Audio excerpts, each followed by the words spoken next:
product history of D&H Secheron Electrodes Pvt Ltd.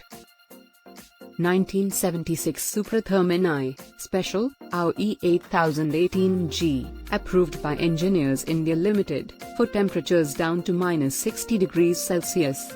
Used for welding of crude oil storage tanks fabricated out of quenched and tempered steel. 1977 Rutox-F and Batox, fully austenitic stainless steel electrode for outstanding corrosion resistance in urea service. 1978 LoTherme range of low heat input electrode for repair and maintenance welding in several industries to conserve precious materials and components. 1979 further developments in electrodes for urea service. 1980 electrodes with extra low hydrogen, less than 3 ml/100 grams, for welding under high relative humidity conditions.